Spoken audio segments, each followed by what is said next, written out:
пайыз білім ізденумен келеді деп. Сол қағидатты үнемі ұстанып келемін. Яғни мен ізденісімді тоқтатпай, үнемі ізденістің арқасында балаларды шығармашылыққа баулай беремін, шығармашылығымды арттыра беремін. Осындай еңбек мені осындай Қазақстан Республикасының үздік 10 мұғалімінің қатарына енуіне және үздік педагог болуыма алып келді.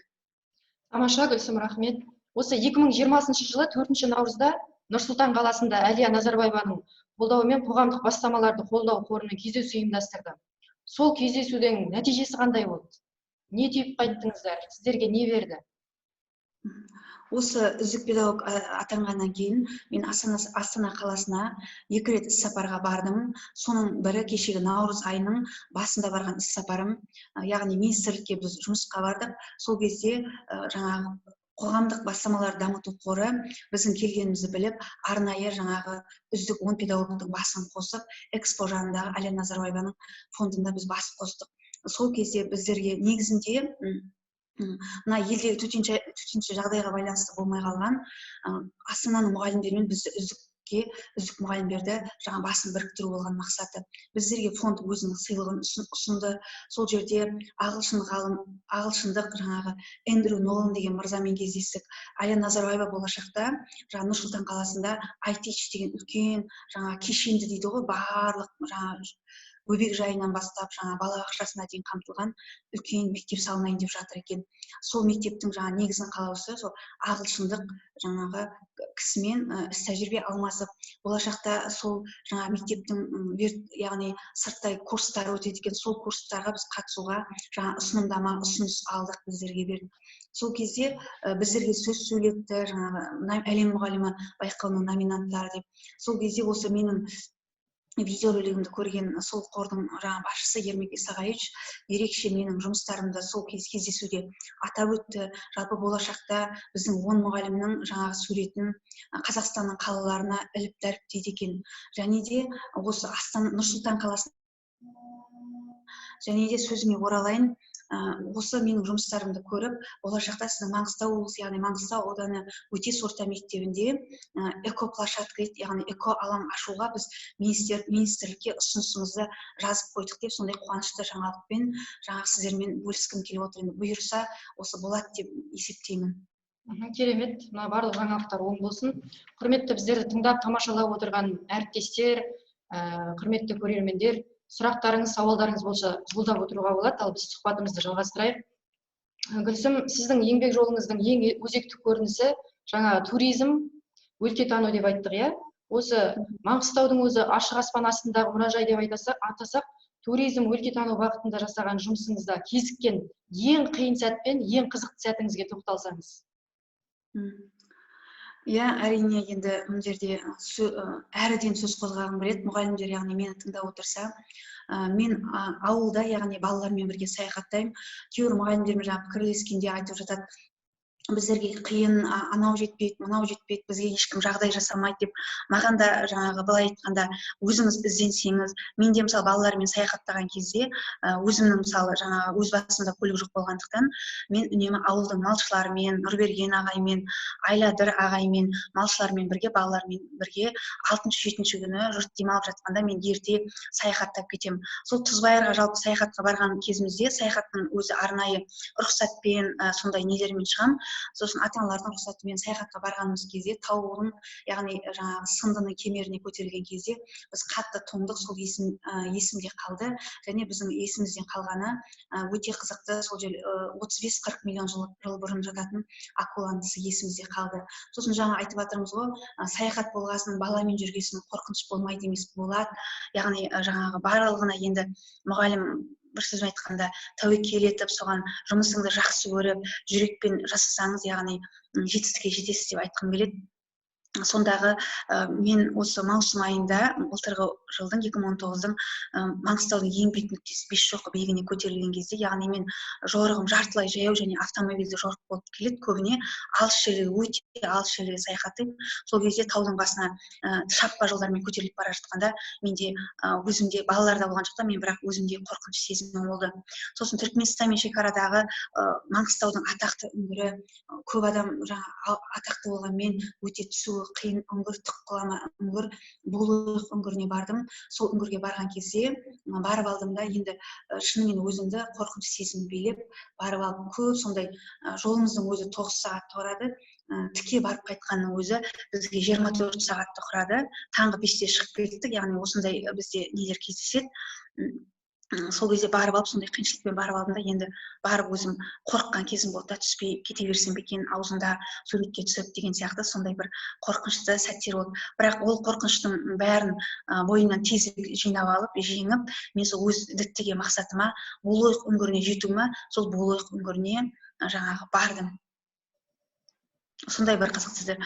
Сосын енді баламен жаңағы жұмыс жасағасын түрлі жаңағы нелер болады ғой. Мен ұстаздарға айтқым келеді, яғни баламен жұмыс жасаған кезде баламен бала болуыңыз керек деп айтқым келеді. Мен тек қана оқушыларым айтқым келеді, тек туризм саласы емес, түрлі бағыттағы сайыстарға қатысады. Сонымен қатар Серікбол Қондыбайдың сайысы болды, Маңғыстау Серікбол көзімен деген. Біз ауданда 1-ші орын алып облыстық сайысқа шықтық. Сол кезде балаларыма жаңағы мотивация беріп, міндетті түрде біз осы сайыстан бас жүлдені жеңіп аламыз деп мен балаларыма айтқан болатынмын. Және біз мен үшін демалыс күн деген күн жоқ. Балалармен бірге 6-7 күн сағат 8-ден бастап сол сайысқа бірнеше күндерімізді арнап дайындалдық. Сол кезде балаларыма айтқам, егер сізде, біз енді облыс орталығынан қашық болатын болғасын, егер біздер 1-ші орын алсақ, аламыз 1-ші орын алсақ, мен сіздерді ойын-сауық Ақтау қаласындағы ойын-сауық орталығына апарамын деп балаларға айтып, сондай мотивация беріп қойғанмын. Сол айтқандай, дәл сондай айтқандай, сол сайыстың нәтижесінде мықты командалар болды, облыстағы мықты мектептер болды.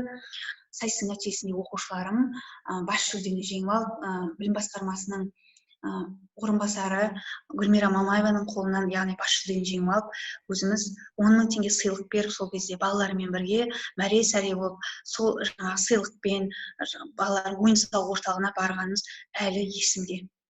Сол ерекше сол сайыс біздің есімізде қалды. Бәрекелді Гүлсім.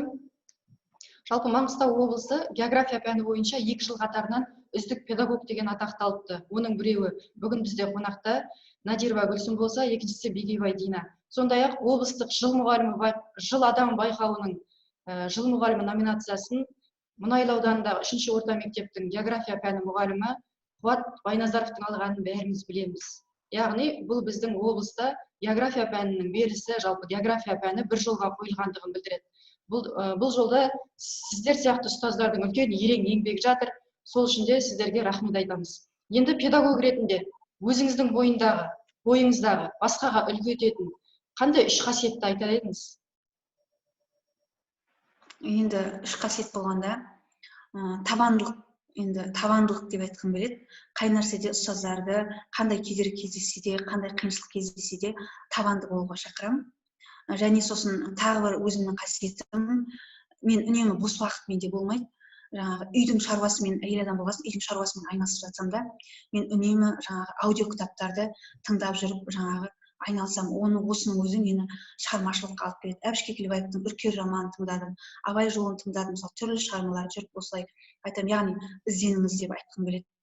Сосын үшінші бойымдағы қасиет, өзімде нетем, балаларды үнемі, психологпын деп айтсам болады, балаларды үнемі мотивация беріп, яғни баланы сосын көре білуге, яғни баланы тани білем деп айтқым келеді.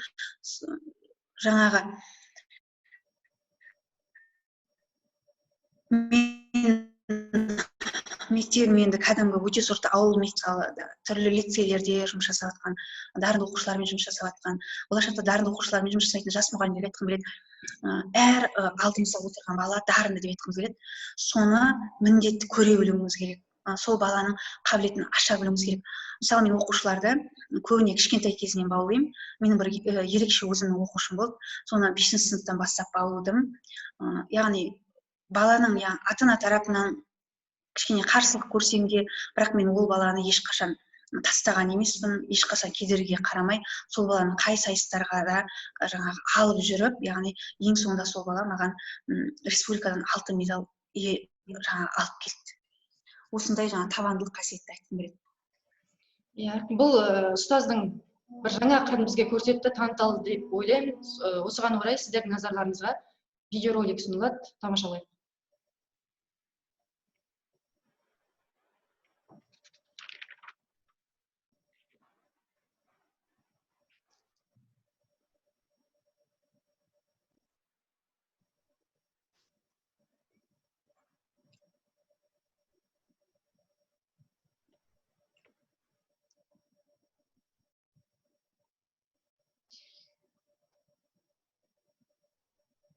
Жаңашыл мұғалім болу жаңа заман талабы.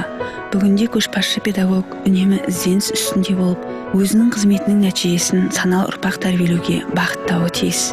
Менің жүрегімнің мектебі өз отанын, туған жерін сүйетін елжанды, саналы ұрпақты тәрбиелеуге негізделген. Балалық шағында көргендері адамның жадында ұзақ сақталады екен. Балалардың туған жерге деген сүйіспеншілігін арттыру мақсатында туристік өлкетану жұмыстарына баулый отырып, туған өлкенің әр пұшпағын зерттеудеміз. Өлкетану жұмыстарына ерте кезден араласу, олардың ой өрісін дамытады, білімге құштарлық, ізденімпаздық қасиетін қалыптастырады. Нәтижесінде оқушыларым республикалық сайыстардың алтын медаль иегері. Менің жүрегімнің мектебі саналы ұрпақ тәрбиелеуді үндегендей, менің мақсатым әр баланың бойына мәңгілік ел, ұлттық сананы сіңіруде, жігерлі ынталы жас ретінде аянбай еңбек етіп, өз мамандығымның шеберіне айналу.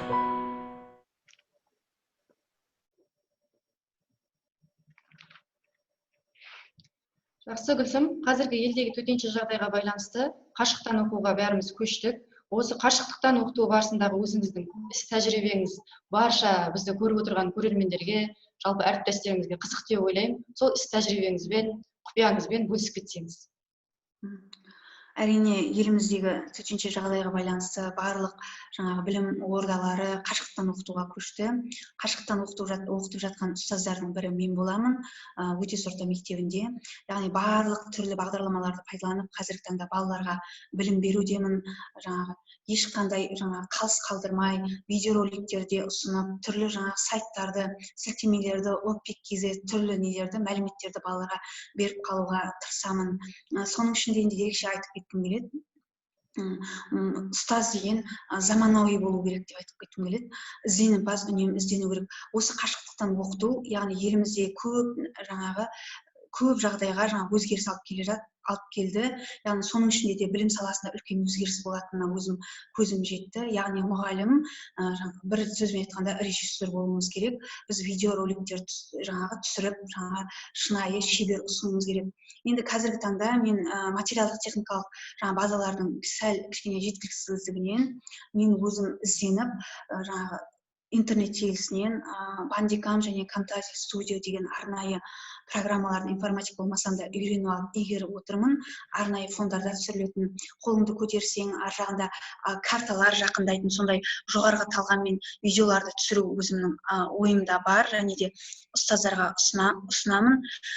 Осындай болашақта менің өзімнің арнайы Гүлсім Надирова деген YouTube каналым бар. Осы сабақтарды болашақта менің YouTube каналымнан жарық көреді деп сіздерге уәде беремін. Және де тек қана пән мұғалімі ретінде емес, үйірме жетекшісі ретінде өзімнің туристік өлкетану командама онлайн режимінде балалардың бос уақытында тамашалайтын туристік өлкетану сабақтарында қауіпсіздік сабақтарын, шатырды құру, отты жағу, траверспен көтерілу, каравендермен жұмыс, сол сияқты жұмыстарымды болашақта жоғарыда айтып кеткен арнайы бағдарламалармен түсіріп, жасақтап қоятын боламын. Енді қазіргі таңда оның бәрі уақыттың еншісінде. Рахмет. Үздік 10-тың қатарында республика бойынша дарынды балалармен, қабілетті балалармен жұмыс жасайтын Назарбаев зияткерлік мектептері, білім инновациялық лицейлері, республикалық мамандандырылған физика, математика мектептерінің арасынан сіз жалғыз өзіңіз ауылдық орта мектептің мұғалімі болып, сонау биік республиканың сахнасына көтеріліп, үздік 10 мұғалімнің қатарына қосылдыңыз. Бұл біздің Маңғыстау үшін, жалпы педагог қауым үшін үлкен жетістік. Сонымен құттықтаймыз. Ал осындай дәрежеге сіз бүкіл республикалық атақты мектептердің арасынан жалғыз ауылдық жердегі мұғалім ретінде, оның үстіне облыстан тыс жерде, шалғайда жатқан ауылдың мұғалімі ретінде басқа мұғалімдерге не істеу керек, неге жетелейсіз, қандай өзіңіз ой тастайсыз басқа мұғалімге? Жалпы мүмкін емес нәрсе жоқ қой, жетістікке жетемін деген адам үшін. Сіз жалпы бұл жетістіктің бәрін мен үздік педагог болайыншы, осындай жетістікке жетейінші деп тек мақтау марапат үшін істемегеніңізді білем. Ол ең алдымен сіздің өзіңіздің еңбегіңіз, пәніңізге деген сүйіспеншілігіңіз деп ойлаймын. Тағы қандай құпияларыңыз бар? Әріптесім Жұмагүл, рахмет. Иә, шынымен мен үшін жаңағы мен үздік педагог болсам екен деп шынымен армандадым. Біз құжаттарымызды тапсырғаннан кейін. Яғни осы үздік педагог сайысы мен үшін ерекше сайыс. Маңғыстау аудандық білім бөлімінде ұйымдастырылды алғаш рет. Одан жаңа бас жүлде алып облыстық деңгейде ұйымдастырылды. Маңғыстау облыстық білім басқармасында ашық түрде кәдімгідей өтті. Сол сайыста үздік облысқа жолдамалған 17 мықты мұғалім қатысты. 17 үздік мұғалімнің ішінде 3 үздік мұғалім қатарынан табылып республикаға жолдама алдым. Онда да мен енді жүрегіміз қобалжулы болды, армандап жүрдік. Біз шынымен сөйтіп өтіп кетсек қой үздік педагог болды деп. Ал мен үшін таңғажайып үздік педагог атанып, жаңағы үздік ондыққа ену мен үшін таңғажайып болды. Шынын айтқанда, әріптесім, мен былтырғы осындай уақытпен салыстырсам, мен осындай дәрежеге жетемін деп ойлаған жоқпын. Мен бұл құпиямның жаңағы себебі деп айтқым келеді. Бір нәрсеге мен жұмыс жасаған кезде бүйтіп жасаған жоқпын. Бір кездерде мен осындай үздік атанам екен, мен сол үшін жаңа саяхатқа баруым керек, сол үшін мен бала дайындауым керек деп жасаған жоқпын. Мен тек қана балаларды жақсы көрдім, өзімнің жұмысымды жақсы көрдім, үйден жұмысқа баруға асығатын едім. Әрқашан жұмыста сабақ бергенді жақсы көремін. Сол мақсатта, яғни сосын қосымша бос уақыттарымда баланы, яғни мен үшін демалыс күн деген күн жоқ. Сенбі, жексенбі күндері мен шығармашылықпен айналысып, баланы баулып, баланы тәрбиелеп, баланы жаңағы түрлі жарыстарға, байқауларға дайындап, осының нәтижесінде мені осы үздік ондыққа енуге алып келді. Мен соны айтқым келеді. Жақсы, рахмет. Біздер тыңдап отырған құрметті көрермен, әріптестер, Гүлсімге қоятын сұрақтарыңыз, сауалдарыңыз болса мархабат. Ал біз сұхбатымызды жалғастырайық. Өзінің шәкірттеріне еңбектен қуаныш табу қабілетін дарыта алатын мұғалім зор даңққа бөленуге тиіс дейді. Ал сондай сіздің жалпы жетістігіңіз, ең үлкен биігі шәкірттеріңіздің республикалық ғылыми жобалар байқауынан бас жүлде иеленуі ғой. Осындай жанарында жалт еткен, жылты бар баланы, жалпы қабілетті, шығармашыл баланы қалай танисыз? Оларды қалай ажыратуға болады? Енді бұл жаңағы бөлісетін болсам, мен оқушыларды таңдағанда жалпы өзіме ұстаздарға айтқым келеді. Сіз шәкіртті біріншіден шын жүрегіңізбен шәкіртке ғашық болуыңыз керек. Шәкіртті жақсы көріңіз керек, және шәкіртіңіз сізді жақсы көру керек. Сонда ғана сіз міндетті түрде екі арадағы махаббатпен үйлескенде ғана сіз жұмысыңызды жетістікке жеткізеді деп айтып кеткім келеді. Мысалы, мен оқушыларды көрем өзім, сол оқушы да мен өзім көзіме қарайды. Яғни мен сол оқушының жүрегіндегі жылтты сеземде, сол баланы жайлап сабағына қатысам, пән мұғаліміне айтамын да, сіздің сабағыңыз емес, баламды қарау үшін жайлап, сөз саптасын қарау үшін жайлап қарап отырмын деп, сол баланы көрем, яғни дарындылығын түрлі бағытта ашуға тырысамын. Ғылыми жұмыстардың да өзіндік қыр-сыры бар. Баланы бірге жұмысты дайындайсыз, оны бірге барасыз, қолмен ұстайсыз, қосымша түрлі ғылыми нелермен, ғалымдармен кездесіп, оны бірге сондай не жүргізгеннен кейін баланы да яғни бәсекеге қабілетті, сол көптің арасында сөйлейтін додаға дайындауға да ол бөлек, ол жұмыс бөлек. Анағы жұмысты дайындау бөлек. Осындай түрлі бағыттардан өтеміз. Мен яғни ұстаздарға айтқым келеді, бір сөзбен айтқанда, шәкіртке ғашық болуыңыз керек, шәкіртті сүюіңіз керек, бала оны сезеді. Бірде бір әріптесім маған сұрақ қойды. Мен пән мұғалімін, оқушым деген басқа пән маған келіп тұрды да, басқа пәнге кетіп қалды. Сондай қалай сол оқушыны өзіме тартсам болады деп. Әрине, сіз мана айтып кеткенді айтамын. Сіз баланы жақсы көріңіз, баланы сүйіңіз, баланы өзіңізге баураңыз, сіз заманауи ұстаз болуыңыз керек деп айтқым келеді. Шәкіртті шын жүрегіңізбен жақсы көрсеңіз, жетістікке жетесіз. Рахмет. Яғни ұстаз болу өзінің уақытын аямау, өзгенің бақытын аялау деген сізге айтылған сияқты. Тек қана шәкірт өзіңіздің алдыңызда 40 минут қана отырған емес, ол баланың басқа пәндердегі қатысы қалай, өзін-өзі жалпы бала басқа тыс уақытта, сабақтан тыс уақытта қалай өзін-өзі ұстайды, қалай өткізеді, соның бәрін зерттеп, зерделеуде сіздің басты мақсатыңыз болып тұр ғой. Иә. Сонымен қоса ұстаздарға айтып кеткім келеді, мұғалім әрқашан ізденуден танбай, заманауи ізденімпаз болу керек деп айтқым келеді. Мысалы, мен сол үздік педагогты республикаға жолдама алғаннан кейін, республикаға 1 минуттық менің жүрегімнің мектебі деген видеоролик түсіру берді бізге. Сосын ақылдасып, енді менің жүрегімнің мектебі дегенде жан-жақ ойланып көрдім. енді әріптестерім айтты, өзіңнің мектебің және ондағы орның деп айтты. Жоқ, менің жүрегім оған үндемейді, менің жүрегім басқаға үндейді деп өзім ойладым. Мен қазір не істеп жүрмін, қандай шығармашылықпен айналысып жүрмін деп ойладым да. Менің жүрегім мектеп, яғни балалармен бірге саяхаттап жүрмін, балаларды шығармашылыққа баулып жүрмін, яғни мен туған жерді аралап жүріп, менің жүрегім мектеп, балаларға патриоттық тәрбие беру деп сол жаңағы мақсатта жаңа видеоролик түсірдім. Ол кезде кездескен менде қиындық 1 минуттың ішінде мұғалімнің шығармашылығын сыйдыру болды. Бір сөзбен айтқанда, сценарист, режиссер, мысалы Ақтау қаласындағы жаңағы видео құрып шақырып арнайы түсірткенде тек қана ол кісі түсіріп береді. Мен қалғанын өзім жаңағы әр қимылға, әлі оқушылармен жұмысыма, барлығына, яғни сценарист, диктор деп айтады ғой, барлығы дауыс жазу, яғни ұстаз, яғни шебер дейді ғой, шебер ұстаз, жан-жақты инженер, мастер, режиссер, сценарист, сондай түрлі бағытты игеру керек деп айтқым келеді. Заманауи ұстаздың бет бейнесі осындай болу керек. Яғни педагог бесаспап маман болу керек жан-жақты дейсіз ғой. Иә, толықтай келісем. Енді бізде мына жерде көрермендерден лебіздер бар екен. Оқып кетейін. Зейнеп Алаубаева, жарайсың алға. Аманжол Түбір, Бурмакова Аққибат, Жаңаөзен мектеп гимназиясының мұғалімі. Ғылым теңіз, осы теңізде сізге сәттілік тілеймін дейді.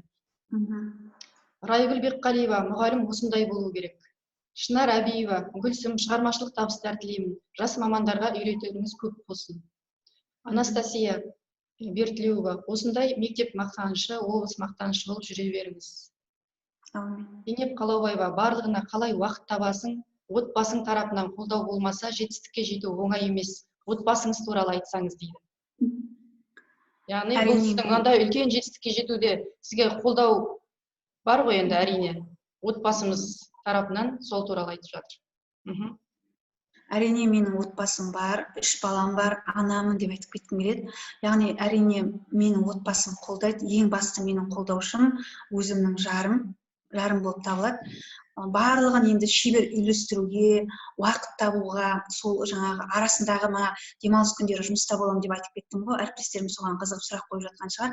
Сол демалыс күндердегі бітіретін шаруамды бітіруге тырысып, отбасындағы мүшелерінің де көңілін табуға тырысамын барынша. Барлық уақытымды, жұмысымды, отбасымды үйлесімділікте ұстаймын. Рахмет. Абай Әбдиев сұрақ қойып сізге, жас мамандарға мақсатқа жету үшін қандай мотивация немесе жігер беретін едіңіз дейді. Енді жас мамандарға айтқым келеді, ешқашан тоқтамау керек. Алдыңызда кедергі кездессе, менің алдымнан кедергі кездеспеді емес, кездесті. Әрбір мәселенің алдында, әрбір саяхатқа шығардың алдында, әрбір жарыстың алдында, әрбір ата-анамен байланыстың алдында барлық жерде кедергі деген нәрсе болмайды емес, болады.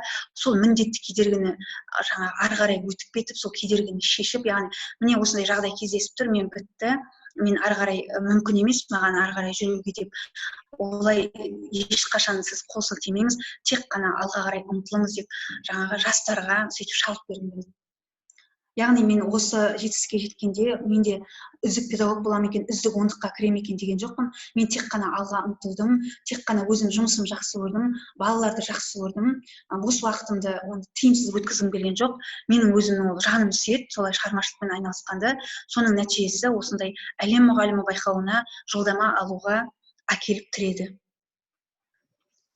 Бәрекелді. Моля Бұлақаева және Бақтыгүл Естұрғанова сізге лебіздерін білдіріп кетіпті, шығармашылық табыс тілейміз деп екеуі де. Келісеміз. Және құрметті тыңдарман қауым, алдағы уақытта сұрақтарыңызбен бірге Гүлсім ханымға келесі онлайн сұхбатта кімді көргіңіз келеді, кіммен сұхбаттасуды қалар едіңіз, соны атап өтсеңіз, жазып кетсеңіз болады. Жақсы, Гүлсім, сіздің осы мамандықты таңдап, осындай жетістікке жетуіңіздің артында ұстаздан шәкірт озар дейді. Сіздің мүмкін ұстаздарыңыз да көріп отырған шығар. Шәкіртінің осындай биік белеске жеткені, ұстаз үшін зор мәртебе. Сол сізге бақыт беріп, осындай үлкен жетістікке жету жолында тәрбиелеген ұстаздарыңыз туралы айтып кетсеңіз. Жұмагүл әріптесім, сұрағыңыз өте орынды. Әрине менің артында үлкен ұстаздар жатыр. Яғни мен осы 2005 жылы Өтес орта мектебін тәмамдадым. Өтес орта мектебінде оқып жүрген кезімде 8-ші сыныптан бастап мені Абдрахимова Надя деген география пәнінің мұғалімі тәрбиеледі. 8 сыныптан бастап мен олимпиадаларға, түрлі байқауларға қатыстым. Маңғыстау ауданы жетпе орталығында өтетін сол байқаулардан түрлі шыңдалдым. Яғни осы тікелей география пәнінің мұғалімі болуыма өзімнің ұстазым, география пәнінің мұғалімі Надя апайым, яғни өмірлік ықпал етті деп айтқым келеді. Сонымен қатар сынып жетекшім Сейтова Айзада математика пәнінің мұғалімі, биология пәнінің мұғалімі Сәтінұлы Едіге және Ғалымжан ағайымыз бар. Ғалымжан ағайымыз ерекше осындай үлкен ұстаздардың біз тәлім тәрбиесін алдық. Және мен содан кейін университетке түстім, педагогика мамандығына. Сол жақта да көптеген жаңағы ұстаздар үлкен ықпал етті. Соның ішінде ерекше өзім есімде қалған айтқым келеді. Бізді тіпті тәрбиелеген кезде Ақтөбе педагогикалық институтында балаға сабақ берген кездегі, баламен қарым-қатынас жасаған кездегі, тіпті мына партаның арасымен кабинетте баламен жүрген кезде аяқтың тыққылы естілмеу керектігіне дейін бізді тәрбиеледі. Бізді тәрбиелегенде Ырсы Жұмағызы деген ерекше біздің ұстазымыз болды.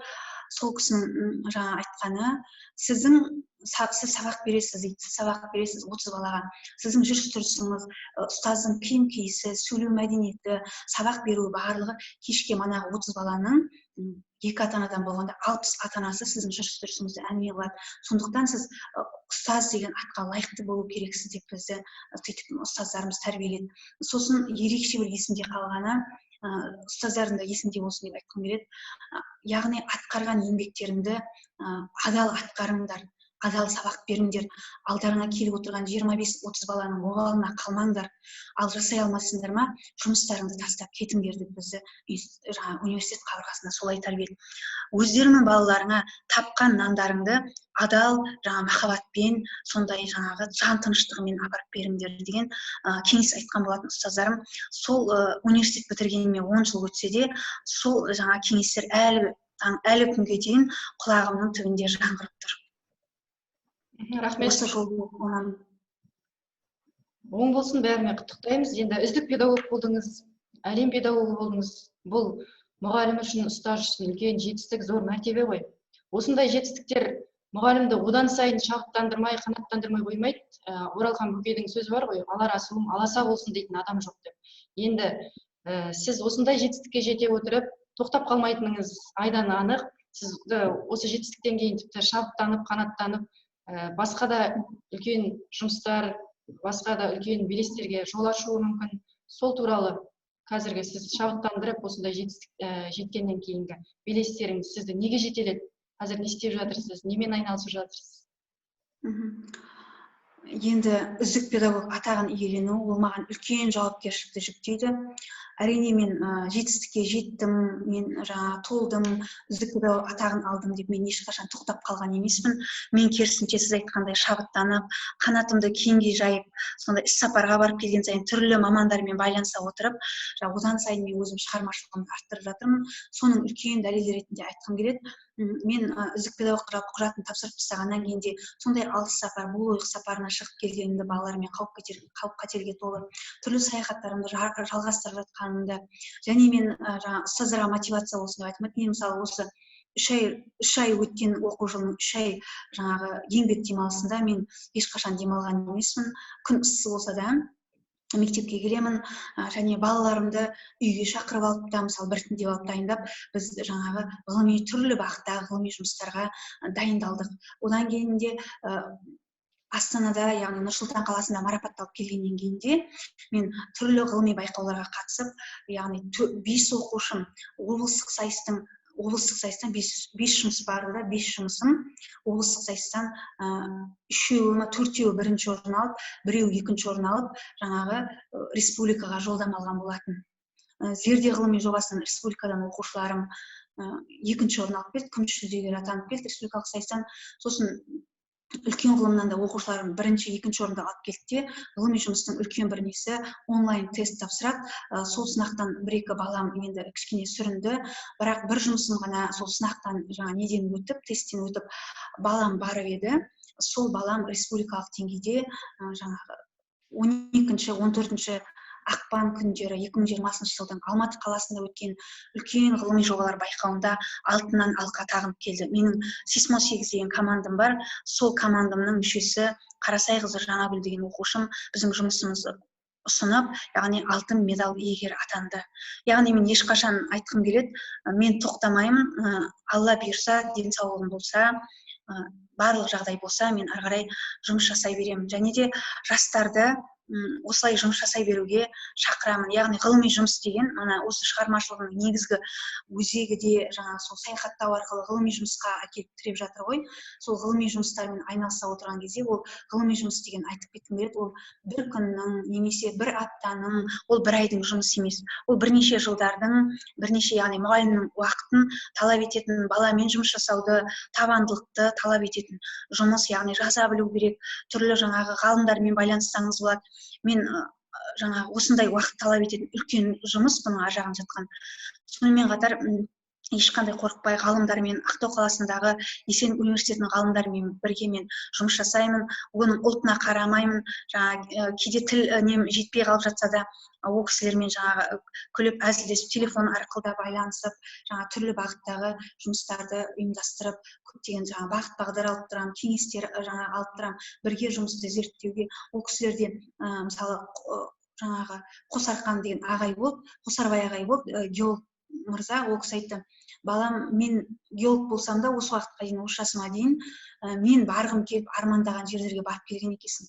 Бұлойыққа да барыпсың, Бесшоқы биігі, Маңғыстаудың биігі Бесшоққа да шығыпсың, Айдақар тауларына. Ол жерде Айдақардың іздері болу керек деген сияқты көптеген өзінің жақсы лебіздерін жаңа білдіріп жатырды. Мен тек қана сол Есен университеті емес, түрлі Маңғыстау мұнай-газ департаментінің жаңа геологтармен, кәрсістермен бірге жұмыс жасаймын. Сонымен қатар Нұр-Сұлтан қаласында іс-сапарда болған кезімде Назарбаев университетіне барып, өте сондай таң қалдым. Ішінде көптеген ағылшындық, шетелдік, жаңағы былай айтқанда жаңағы негр ұлтының өкілдері, түрлі ғалымдар жұмыс жасап жатыр екен. Солармен барып, мен байланысып қайттым. Болашақта да осы кісілермен жаңа байланыста болып, жаңағы визиткасын алып дейді, сол визиткасын алып, болашақта да балалармен бірге байланысымды, шығармашылығымды, яғни зерттеу жұмыстарымды жалғастыра беремін деп айтқым келеді. Бәрекелді, Гүлсім, тамаша.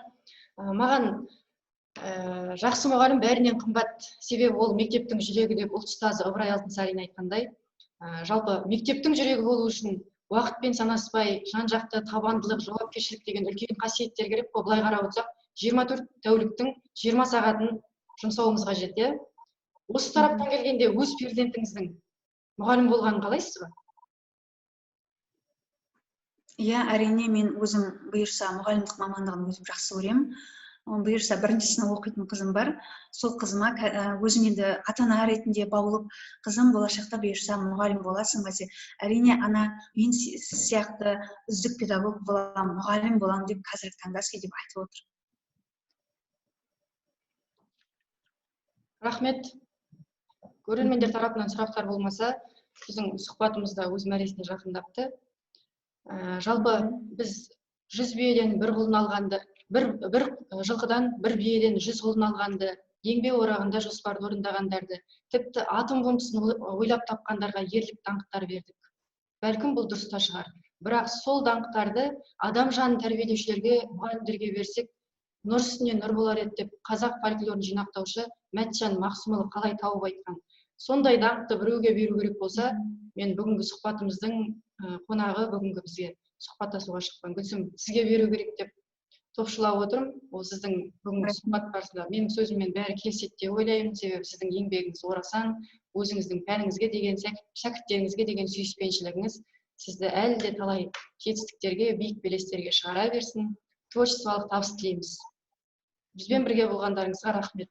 Алдағы уақытта осындай әлем педагогы болған, үздік педагог болған мықты мұғалімдермен, педагогтармен онлайн сұхбатқа шығатын боламыз. Өзіңіздің жүрек жарды лебізіңізді білдіре кетсеңіз. Енді мен айтқым келеді, қазіргі таңда педагог мәртебесі туралы заң қабылданды. Осындай жаңағы сайыстар, осындай жаңағы менің осындай жетістікке жетуім, соның ішінде Маңғыстау аудандық білім бөлімінің, Маңғыстау облыстық білім басқармасының барлығы жаңа қолдау көрсетіп, осындай жастарды осындай сайыстарда, додада жаңа әділ жеңуіне ықпал етті деп есептеймін. Осы мемлекетімізде жастарды қолдаудың, педагогтарды қолдаудың нақты айғағы деп есептеймін. Және сөзімді қорытындылай келе ұстаздарды тағы да еңбектене беруге, шабыттана беріп, бала жанының бағбаны, яғни жаңа осы неде баланың түрлі қабілетін, дарын аша білуде жаңағы түрлі еңбектеріңізді жасай беріңіздер. Еңбектеріңіз ешқайда кетпейді деп айтқым келеді. Бала деген жабық тұрған гүл секілді, яғни жабықтан гүл секілді. Сол гүлді біз аша білуіміз керек. Сонда ғана жаңағы бәсекеге қабілетті, елімізді қорғайтын, еліміздің болашақ ұрпақтарын тәрбиелейміз. Және де осы сіз жетістіктермен мені құттықтап жатырсыз ғой. Мен үшін үлкен, ең үлкен жеңіс мен үшін шәкірттердің жүрегінің төрінен орын алу. Бір сөзбен географтарша айтқанда, мен үшін Гималай тауының, яғни Гималай тауының шыңына шыққанмен бірдей.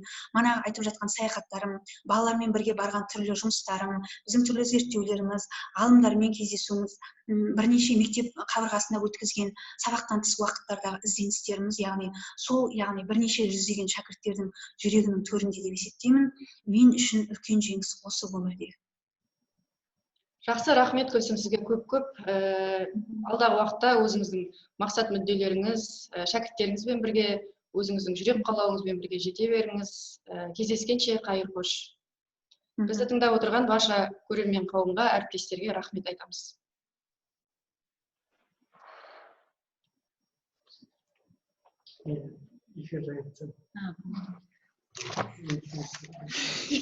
Жақсы, әдемі. Гүлмира ағасына шақырып жүрмісің? Гүлмира ағасы. Жақсы болды. Болдым. Гүлсім, молодец. Жақсы, әдемі. Жақсы. Керемет. Сізбен